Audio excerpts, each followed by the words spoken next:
Hello friends, বলো তো কোথায় যাচ্ছি আমরা? আমরা যাচ্ছি আজকে মায়ের পুজো দিতে 51 শক্তিপীঠে, তবু কিন্তু একদিনে। হ্যাঁ বন্ধুরা, দেখো এটি মধ্যমগ্রামে অবস্থিত। এখানে তোমরা শক্তিপীঠের 51টি মায়ের দর্শন করতে পারবে। আমরা হঠাৎ করে চলে গেলাম মধ্যমগ্রামে মায়ের পুজো দিতে। সেদিন দিদি উপোস ছিল এবং মাও ছিল।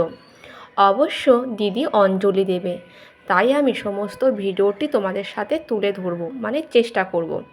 তোমরা সাথে থাকো, ভিডিওটি স্কিপ না করে সম্পূর্ণ দেখো বন্ধুরা। এখানে মায়ের 108টা জবা ফুলের মালা পরানো হবে। সেটা অবশ্যই আমি নিজে হাতে করে গেঁথে নিয়ে গিয়েছিলাম মায়ের জন্য। ব্রাহ্মণ পুরোহিত মশাই মাকে সে হাতে করে 108টা জবা ফুলের মালা পরিয়ে দেবে এবং দিদির সাথে অঞ্জলিও দেবে। তারপরে আমরা খিচুড়ি ভোগ গ্রহণ করে একটু ঘুরে তারপরে বাড়ি ফিরব। সাথে থাকো বন্ধুরা, মায়ের 51 পীঠ দর্শন করো। আমি এখানে সেটা তোমাদেরকে শেয়ার করব। দেখো বন্ধুরা, এখানে সমস্তটা বাবা লোকনাথ আছে, আছে বজরংবলী, মা কালী এবং সমস্ত 51 পীঠে মায়ের শক্তিপীঠ। আমার তো পরিবেশটা খুব ভালো লেগেছে। তোমরাও চাইলে অবশ্য তোমরা চলে যেতে পারো। কে কে যেতে চাও এই মন্দিরে আমাকে কমেন্টে অবশ্যই হাই লিখো এবং জানতে চেও। আমি অবশ্যই তোমাদেরকে অ্যাড্রেসটা শেয়ার করব। তো বন্ধুরা দেখো, মায়ের অসাধারণ একটি দৃশ্য। মায়ের মুখ তোমরা দর্শন করো এবং কমেন্টে সবাই লেখো জয় মা। তো বন্ধুরা, আমরা এখানে বসে আছি অঞ্জলি দেওয়ার জন্য। দিদি অঞ্জলি দেবে এবং আমি তোমাদেরকে সেটি তুলে ধরব। ততক্ষণে আমি এখানে দেখাচ্ছি মায়ের শক্তিপীঠ। এটি হলো চরণ, তারাপীঠে মায়ের চরণ। তোমরা দর্শন করো বন্ধুরা। তো এখানে এবার দিদি ভিতরে ঢুকেছে অঞ্জলি দেওয়ার জন্য। ব্রাহ্মণ মশাই দিদিকে হাতে চরণামৃত দেবে, গঙ্গা জল দিচ্ছে হাত শুদ্ধি করার জন্য। এরপর দিদি অঞ্জলি দেবে। ততক্ষণে আমি একটু দেখিয়ে নিই ভিতরটার দৃশ্য। আমার তো এখানে বসে মনে হচ্ছিল যেন আর বাড়িতে না আসি। একটু নিজেকে দেখিয়ে নিলাম। দেখো বন্ধুরা, দিদি আমি বসে আছি। দিদির কিন্তু অঞ্জলি দেওয়া হয়ে গিয়েছে, সেটা তুলতে পারিনি। তো বন্ধুরা, এখানে দিদি দোলনা খাচ্ছে। দোলনাতে বসেই তো দোল চড়ে নিচ্ছে। কত সুন্দর লাগছে তাই না? আমারও ইচ্ছা হলো, তাই আমিও একটু বসে পড়লাম দিদির পাশে। দুজনা মিলে একটু দোল চড়ে বসে নিয়ে আমরা এবার যাব ভোগ গ্রহণ করতে। সেদিন গরম গরম খিচুড়ি ছিল, সাথে ছিল আলুর দম এবং পাঁপড় ভাজা। আমার খুব ভালো লেগেছে। একটু বসে আমরা রেস্ট করে ছাদে চলে গিয়েছি।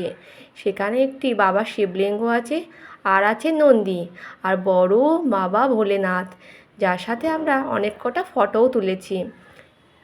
আর দেখো এখানে দিদি ভোলেনাথের চরণ ছুঁয়ে প্রণাম করছে, তাই একটু তুলে ধরলাম তোমাদের সাথে। বন্ধুরা, এবার আমরা এখানে ভোগ গ্রহণ করব, তাই এখানে অপেক্ষা করছি। দেখো চেয়ার টেবিল পাতানো আছে। তো ভোগ গ্রহণ করা হয়ে গিয়েছে বন্ধুরা। এখানে সতীপীঠের 51টি পীঠ, দেবীর কণ্ঠ, সমস্ত কিছু এখানে বিবরণ দেওয়া আছে। তোমরা চাইলে ভিডিও কেন, তোমরা নিজের চোখে গিয়ে দেখে আসতে পারো এবং সারাদিন সময়টা সেখানেও কাটাতে পারো। দেখো বন্ধুরা, এখানে শক্তিপীঠে কাঞ্চি, এখানে সমস্ত কিছু শক্তিপীঠে প্রয়াগ, এলাহাবাদ, উত্তরপ্রদেশ, ললিতা, ভৈরব, ভব, সমস্ত কিছুই এখানে দেওয়া আছে। ভিতরের পরিবেশটা অসাধারণ, ঢুকলে আর বেরোতে ইচ্ছা করবে না বন্ধুরা। তোমরা চাইলেও অবশ্যই ঘুরে আসতে পারো।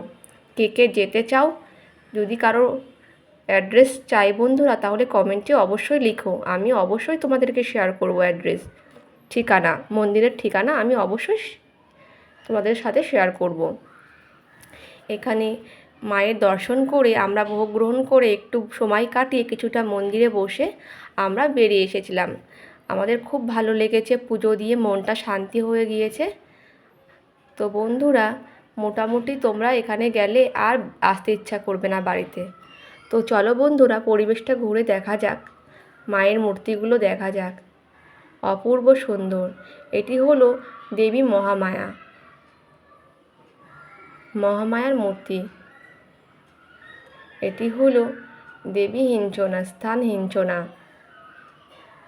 তো আমি মা কালীর মায়ের একটু দৃশ্য তোমাদেরকে শেয়ার করছি। দেখো, এখানে মাকে ভোগ দেওয়া হয়েছে খিচুড়ি, 5 রকম ভাজা, পাঁপড়, ফল ফলাদি, মিষ্টান্ন এবং প্রদীপ জ্বলছে ভিতরে। আমি কাচের বাইরের থেকে দেখানোর চেষ্টা করছি। প্রদীপ জ্বলছে, মাকে সুন্দর করে মালা পরিয়েছে, যেটা আমি হাতে করে গেঁথে নিয়ে গিয়েছি। এখানে একটু নিজেকেও ক্যামেরার সামনে তুলে ধরলাম। খুব ভালো লাগছিলো বন্ধুরা, খুব ভালো লাগছিলো। মনে হচ্ছিল আর একবার যদি যেতে পারি। তো বন্ধুরা, আজকের ভিডিওটি তোমাদের কেমন লাগলো অবশ্যই জানিও। একটি লাইক করতে ভুলো না। আর বন্ধুরা, ভালো লাগলে আমি আরও ভালো ভালো ভিডিও আনার চেষ্টা করব। তোমরা এভাবে সাপোর্ট করো, সাথে থেকো। আর কে কে এই মন্দিরে দর্শন করতে চাও অবশ্যই কমেন্টে জানিও। আমি অবশ্যই ঠিকানা তোমাদেরকে শেয়ার করব। আর আজকের শর্টের মাধ্যমে তোমাদের সাথে তুলে ধরলাম। অবশ্যই ভালো লাগলে লাইক করে দিও, চ্যানেলটি সাবস্ক্রাইব করে দিও নতুন বন্ধুরা। আর পুরনো বন্ধুরা এভাবে সাপোর্ট করো। আবার নেক্সট ব্লগে দেখা হবে। তোমরা ভালো থেকো, সাবধানে থেকো। সবাইকে তাহলে প্রণাম। আজকে ভিডিওটি এই অবধি শেষ করছি। সবাই বলো জয় মা কালী। টাটা বন্ধুরা।